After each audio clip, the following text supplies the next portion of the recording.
오늘 아침 식사 후에 이런 경험 있으셨나요? 10시만 되면 갑자기 졸음이 쏟아지고 머리가 멍해지고 배는 또 허전해서 무언가 먹고 싶고 혹시 나이 들어서 그런가 보다 하고 넘기셨나요? 아닙니다. 그건 여러분이 오늘 아침에 드신 음식 때문입니다. 흰쌀밥에 된장찌개, 식빵에 잼 발라서 국수 한 그릇, 떡국이나 칼국수 이런 거 드시지 않으셨나요? 당뇨는 한 번 걸리면 평생 약을 먹어야 한다. 의사들은 이렇게 말합니다. 주변 사람들도 모두 그렇게 말하죠. 저도 그렇게 믿고 있었습니다. 그런데 정말 그럴까요? 절대 아닙니다. 제가 직접 만난 김영희 씨는 3개월 전만 해도 매일 아침 혈당약 3알을 드셨습니다. 약 먹고도 혈당이 떨어지지 않아서 약을 더 늘려야 하나 고민하셨대요. 그런데 지금은요? 약을 완전히 끊으셨습니다.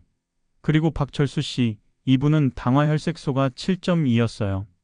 병원에서 의사 선생님이 심각한 표정으로 이러다 합병증 옵니다.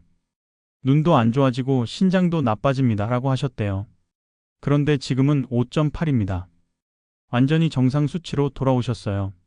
도대체 이분들이 뭘 했길래 이렇게 극적인 변화가 있었을까요? 헬스장 매일 다니셨을까요? 아닙니다. 비싼 건강식품 드셨을까요? 그것도 아닙니다. 특별한 운동이나 약을 하신 것도 아닙니다. 단 한 가지, 딱 한 가지만 바꿨습니다. 바로 아침 식사였습니다. 그것도 아침 메뉴만 바꿨을 뿐이에요. 여러분, 잠깐 상상해 보세요. 매일 아침 여러분이 무심코 먹는 그 한 끼가 지금 이 순간에도 여러분의 혈관을 조금씩 망가뜨리고 있다면요? 혈당을 급격하게 올렸다 내렸다 하면서 몸을 지치게 만들고 있다면요? 생각만 해도 무섭지 않으신가요? 하지만 반대로 이렇게 생각해 보세요. 아침 한 끼만 제대로 바꿔도 혈당약을 줄일 수 있다면, 아니 아예 끊을 수도 있다면, 합병증 걱정 없이 건강하게 살 수 있다면, 지금 당장 시작하고 싶지 않으신가요? 오늘 이 영상이 끝나고 나면 여러분은 3가지를 확실하게 알게 될 겁니다. 첫째, 왜 아침 식사 하나가 하루 종일 혈당을 좌지우지하는지. 둘째, 약보다 더 강력하게 혈당을 안정시키는 3가지 기적의 식품이 무엇인지. 셋째, 내일 아침부터 당장 실천할 수 있는 구체적인 방법이 무엇인지까지 말이죠. 지금부터 단 한마디도 놓치지 마세요. 이 영상 하나가 여러분의 건강을, 여러분의 인생을 완전히 바꿔놓을 수 있습니다. 자, 먼저 가장 근본적인 질문부터 시작하겠습니다. 왜 하필 아침일까요? 우리 몸의 24시간 사이클을 이해해야 합니다. 밤새 우리가 잠을 자는 동안 간은 저장해둔 글리코겐을 분해해서 포도당을 만들어냅니다. 이것을 새벽 현상이라고 부릅니다. 그래서 아침에 일어났을 때 우리 혈액 속에는 이미 일정량의 포도당이 떠다니고 있습니다. 이 상태에서 우리가 무엇을 먹느냐가 정말 중요합니다. 만약 여러분이 아무 생각 없이 흰빵을 먹는다고 상상해 보세요. 딸기잼을 발라서 커피와 함께 드신다면, 또는 달콤한 시리얼에 우유를 부어서 드신다면, 이런 음식들은 정제된 탄수화물입니다. 소화가 너무 빠릅니다. 입에서 씹는 순간부터 당으로 분해되기 시작해서 위를 거쳐 장으로 가면 거의 즉시 흡수됩니다. 그러면 어떻게 될까요? 혈당이 순식간에 급등합니다. 마치 로켓처럼 쏘아 올라가죠. 혈당이 갑자기 140, 150, 심하면 180까지 올라갑니다. 우리 몸은 깜짝 놀랍니다. 그러면 1시간, 1시간 반 정도 지나면 이번에는 혈당이 급격하게 떨어집니다. 급등했다가 급락하는 겁니다. 이걸 혈당 스파이크라고 부릅니다. 혈당이 급락하면 우리 몸은 다시 저혈당 상태가 됩니다. 갑자기 피곤해집니다. 머리가 멍해지고 집중력이 떨어지고 졸음이 쏟아집니다. 그리고 배가 고파집니다. 아까 분명히 아침을 먹었는데도 불구하고 10시만 되면 또 배가 고파서 간식을 찾게 됩니다. 이런 패턴이 반복되면 어떻게 될까요? 췌장이 지쳐갑니다. 인슐린 저항성이 생깁니다. 결국 당뇨병으로 가는 지름길인 거죠. 반대로 생각해 봅시다. 아침에 단백질과 섬유질이 풍부한 식사를 한다면 어떻게 될까요? 단백질은 소화가 천천히 됩니다. 섬유질은 당이 흡수를 늦추고요. 그래서 혈당이 천천히 부드럽게 완만하게 올라갑니다. 완만한 언덕을 올라가듯이요. 그러면 우리 몸은 여유롭게 대처할 수 있습니다. 인슐린도 적당히 나오고 혈당도 서서히 내려갑니다. 급락하지 않습니다. 그래서 점심때까지 에너지가 지속되고 피곤하지 않고 집중력도 유지됩니다. 여러분 기억하세요. 아침은 하루 혈당의 첫 단추입니다. 첫 단추를 잘 끼워야 하루가 편안합니다. 자, 이제 본격적으로 실천 방법을 알려드리겠습니다. 제가 정리한 혈당 리셋 5원칙입니다. 첫 번째 원칙, 접시를 3등분하세요. 여러분의 아침 식사 접시를 상상해 보세요. 그 접시를 머릿속으로 세 부분으로 나눕니다. 첫 번째 절반, 즉 접시의 50%는 채소로 채웁니다. 양배추, 상추, 오이, 토마토, 브로콜리, 시금치 등 다양한 채소들이죠. 나머지 절반을 다시 둘로 나눕니다. 그중 하나, 즉 접시의 25%는 단백질로 채웁니다. 달걀, 두부, 생선, 닭가슴살, 검은 콩 등입니다. 마지막 25%는 건강한 탄수화물로 채웁니다. 현미밥, 잡곡밥, 통밀빵, 오트밀, 고구마 등이죠. 여기서 중요한 것은 양입니다. 밥은 반 공기면 충분합니다. 이 비율이 왜 중요할까요? 채소와 단백질이 75%를 차지하기 때문에 탄수화물의 흡수가 자동으로 느려집니다. 섬유질과 단백질이 당의 흡수를 막아주는 방패막이 역할을 하는 거죠. 두 번째 원칙, 먹는 순서를 바꾸세요. 이것은 정말 간단하지만 놀라운 효과가 있습니다. 같은 음식을 먹더라도 순서만 바꾸면 혈당 반응이 완전히 달라집니다. 순서는 이렇습니다. 채소, 단백질, 탄수화물 순입니다. 먼저 채소를 먹습니다. 양배추 샐러드나 나물 반찬을 먼저 드세요. 채소의 섬유질이 위와 장에 먼저 도착해서 벽을 코팅합니다. 이 섬유질층이 나중에 들어오는 당의 흡수를 늦춰줍니다. 다음으로 단백질을 먹습니다. 달걀이나 두부, 생선을 드세요. 단백질은 소화가 느려서 포만감을 오래 유지시켜줍니다. 마지막으로 탄수화물을 먹습니다. 밥이나 빵을 마지막에 드세요. 연구 결과를 보면 이 순서를 지키는 것만으로도 식후 혈당이 30% 이상 낮아진다고 합니다. 같은 음식, 같은 양인데도 불구하고요. 이것은 정말 놀라운 발견입니다. 세 번째 원칙, 밥은 식혀서 데워 드세요. 이것도 정말 간단한 팁입니다. 전날 저녁에 밥을 지으셨다면 그 밥을 식혀서 냉장고에 보관하세요. 그리고 다음날 아침에 전자레인지에 데워서 드세요. 왜 이렇게 할까요? 밥이 식으면 저항성 전분이라는 것이 생깁니다. 이것은 우리 몸이 소화하기 어려운 전분입니다. 소화가 어렵다는 것은 당으로 분해되는 속도가 느리다는 뜻입니다. 따뜻한 갓 지은 밥을 먹으면 혈당이 빨리 오르지만 식혔다가 데운 밥을 먹으면 혈당이 천천히 오릅니다. 이 작은 차이가 하루 종일 우리 몸에 영향을 미칩니다. 네 번째 원칙, 새콤한 식초나 레몬즙을 곁들이세요. 식초나 레몬에 들어있는 산성 성분은 당의 흡수를 늦춰줍니다. 식사 전이나 식사 중에 식초 한 큰술 정도를 물에 희석해서 마시거나 샐러드에 레몬즙을 뿌려 드세요. 단, 위가 약하신 분들은 주의하셔야 합니다. 공복에 식초를 마시면 속이 쓰릴 수 있으니까요. 그런 분들은 식사와 함께 드시거나 물에 많이 희석해서 드세요. 다섯 번째 원칙, 같은 시간, 같은 양으로 규칙적으로 드세요. 우리 몸은 리듬을 좋아합니다. 매일 비슷한 시간에 비슷한 양을 먹으면 우리 몸이 그것을 예측하고 준비합니다. 반대로 오늘은 아침을 먹고 내일은 안 먹고 모레는 늦게 먹으면 어떻게 될까요? 우리 몸이 혼란스러워합니다. 특히 아침을 건너뛰면 점심때 과식하게 되고 그러면 혈당이 폭등합니다. 이상적인 아침 식사 시간은 오전 7시에서 9시 사이입니다. 일어나서 1시간 이내에 드시는 것이 좋습니다. 자, 이제 구체적으로 어떤 식품들이 혈당 안정에 도움이 되는지 알아보겠습니다. 제가 엄선한 베스트 3를 소개해 드립니다. 첫 번째는 검은 콩입니다. 검은 콩은 정말 훌륭한 식품입니다. 왜 일반 콩이 아니라 검은 콩일까요? 검은 콩의 검은색 껍질에는 안토시아닌이라는 강력한 항산화 물질이 들어 있습니다. 이것이 혈관 건강에도 좋고 염증을 줄여주기도 합니다.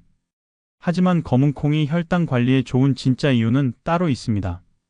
바로 단백질과 식이섬유의 환상적인 조합입니다. 검은 콩 100g에는 단백질이 약 8에서 9g, 식이섬유가 약 8에서 9g 들어 있습니다. 단백질과 섬유질이 거의 같은 비율로 들어 있는 거죠. 이 둘이 함께 작용하면서 혈당이 급격하게 오르는 것을 막아줍니다. 게다가 검은 콩은 저혈당 지수 식품입니다. GI 지수가 약 30 정도밖에 안 됩니다. 참고로 흰쌀밥은 70 이상입니다. 즉, 검은 콩을 먹으면 혈당이 정말 천천히 올라간다는 뜻입니다. 그리고 포만감이 오래갑니다. 아침에 검은 콩을 먹으면 점심때까지 배가 고프지 않습니다. 간식을 찾지 않게 되죠. 어떻게 먹을까요? 하루 권장량은 약 30에서 40g입니다. 한 줌 정도의 양이죠.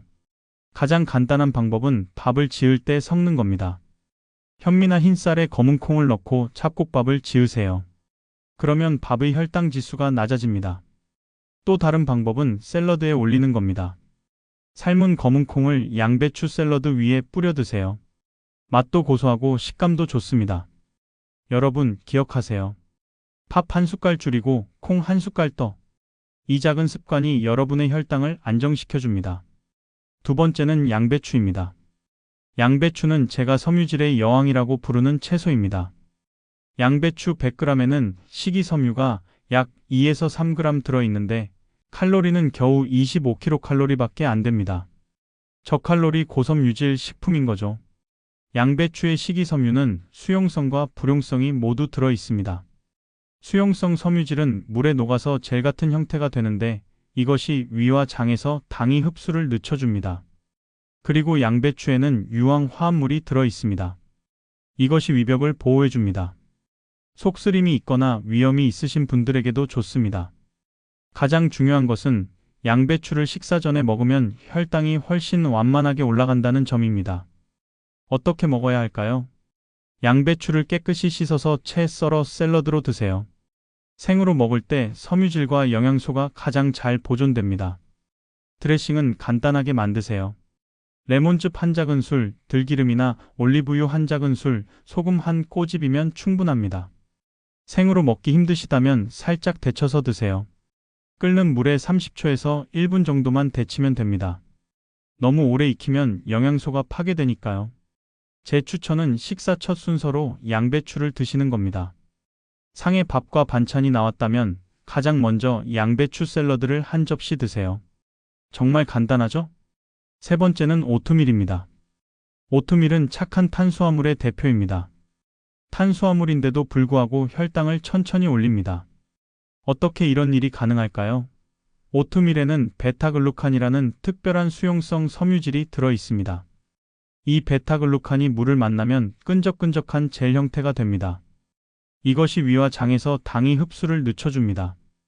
오트밀의 혈당 지수는 약 55 정도입니다. 중간 정도의 GI 지수죠. 하지만 오트밀을 다른 식품과 함께 먹으면 전체 식사의 혈당 지수가 낮아집니다. 그리고 오트밀은 지속형 에너지를 제공합니다. 빨리 소화되는 흰빵과 달리 오트밀은 천천히 소화되면서 에너지를 꾸준히 공급합니다. 그래서 아침에 오트밀을 먹으면 오전 내내 에너지가 지속됩니다.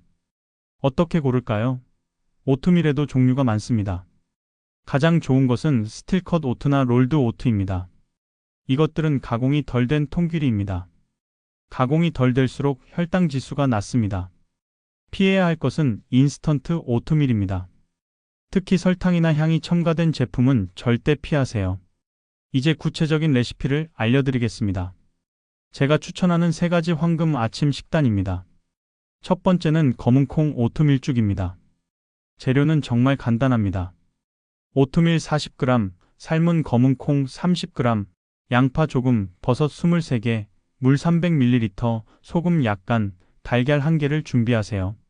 만드는 법도 어렵지 않아요. 냄비에 물 300ml를 넣고 끓이세요. 물이 끓어오르면 오트밀과 검은콩을 넣습니다. 양파와 버섯은 잘게 썰어서 함께 넣으시면 되고요. 불을 중약불로 줄이고 5분 정도 저어가며 끓이세요. 오트밀이 부드러워지면 소금으로 간을 하시고요. 마지막에 달걀을 풀어넣고 한 번 더 저어주면 완성입니다. 이 한 그릇에 단백질, 섬유질, 탄수화물이 모두 들어 있습니다. 균형 잡힌 완벽한 식사죠. 칼로리는 약 300에서 350kcal 정도이고 식후 혈당은 정말 완만하게 올라갑니다. 이 죽은 소화도 잘 되고 위에 부담도 없어서 소화기가 약하신 분들께도 좋습니다. 두 번째는 양배추 샐러드 플레이트입니다. 재료를 먼저 말씀드릴까요? 양배추를 채 썬 것 한 줌, 약 100g 정도 되겠죠. 그리고 삶은 달걀 2개, 오이 반 개, 방울토마토 56개 정도 준비하시고요. 현미밥은 반 공기면 충분합니다. 약 90g 정도요. 드레싱용으로 들기름 한 작은술, 레몬즙 한 작은술, 소금과 후추를 약간 준비하시면 됩니다. 만드는 법은 이렇습니다. 큰 접시를 하나 준비하세요. 접시의 절반에 채 썬 양배추를 담고요. 그 위에 오이와 토마토를 올립니다. 접시의 4분의 1에는 삶은 달걀 2개를 놓으시고요. 나머지 4분의 1에 현미밥을 담으면 됩니다. 드레싱은 작은 그릇에 들기름과 레몬즙을 섞고 소금, 후추로 간을 해서 먹기 직전에 샐러드 위에 뿌려주세요. 먹는 순서가 중요합니다. 첫 번째, 양배추 샐러드를 먼저 드세요. 두 번째, 달걀을 드세요. 세 번째, 마지막으로 현미밥을 드세요. 이렇게 순서를 지키면 같은 음식이라도 혈당이 30% 이상 낮게 나옵니다. 이 플레이트는 시각적으로도 예쁘고 색깔도 다양해서 식욕을 자극합니다. 무엇보다 준비 시간이 10분도 안 걸립니다. 세 번째는 오트밀 요거트 볼입니다. 이건 바쁜 아침을 위한 완벽한 솔루션입니다. 재료는 오트밀 40g, 무가당 두유나 우유 200ml, 무가당 플레인 요거트 세큰술, 블루베리 50g, 아몬드나 호두 56개, 치아씨드 한 작은술을 준비하세요. 치아씨드는 선택사항이에요. 만드는 법은 정말 쉽습니다. 전날 밤에 용기에 오트밀을 담으세요. 두유나 우유를 부어서 오트밀이 완전히 잠기게 하고요. 치아씨드가 있다면 함께 넣으세요. 뚜껑을 덮어서 냉장고에 넣고 하룻밤 재워두면 됩니다. 다음날 아침에 냉장고에서 꺼내면 오트밀이 수분을 흡수해서 부드러워져 있을 거예요. 그 위에 요거트를 얹고요. 블루베리를 올리고 잘게 부순 견과류를 뿌리면 끝입니다. 그대로 차갑게 드셔도 좋고 전자레인지에 30초 정도 데워서 미지근하게 드셔도 좋아요. 이 한 그릇에는 복합 탄수화물, 단백질, 건강한 지방, 섬유질, 항산화제가 모두 들어 있습니다. 영양학적으로 완벽한 식사예요. 블루베리 대신 딸기나 라즈베리를 사용해도 좋습니다. 단, 바나나는 피하세요. 바나나는 당 함량이 높아서 혈당을 빨리 올립니다. 음식만큼 중요한 것이 생활 습관입니다. 아무리 좋은 음식을 먹어도 생활 습관이 엉망이면 효과가 반감됩니다. 제가 핵심 습관을 알려드리겠습니다. 첫 번째 습관, 식사 10분 전에 미지근한 물 한 컵을 천천히 마시세요. 물이 위를 채워서 과식을 방지하고 소화액 분비를 도와줍니다. 그리고 물이 당의 농도를 희석시켜서 혈당이 급격하게 오르는 것을 완화시켜줍니다. 차가운 물보다는 미지근한 물이 좋습니다. 너무 찬 물은 소화를 방해할 수 있습니다. 레몬 조각을 넣으면 더욱 좋습니다. 하루 전체로는 물을 1.5에서 2리터 정도 마시는 것이 좋습니다. 단, 식사 중에는 물을 너무 많이 마시지 마세요. 소화액이 희석될 수 있습니다. 두 번째 습관, 식사 후 10분 걷기를 실천하세요. 식사 후 10분만 가볍게 걸으세요. 격렬한 운동이 아닙니다. 그냥 천천히 산책하듯이 걸으면 됩니다. 왜 이게 중요할까요? 근육을 움직이면 근육이 혈액 속의 포도당을 에너지로 사용합니다. 그래서 식후 혈당이 낮아집니다. 연구에 따르면 식사 후 15분 정도 걸으면 식후 혈당이 평균 20에서 30% 낮아진다고 합니다. 정말 놀라운 효과죠? 가능하다면 햇빛을 받으면서 걸으세요. 햇빛은 비타민 D 생성을 도와주고 기분도 좋아지게 합니다. 집안에서라도 좋습니다. 거실을 왔다 갔다 하거나 제자리에서 가볍게 걸으면 됩니다. 중요한 것은 식사 후에 가만히 앉아 있지 않는 겁니다.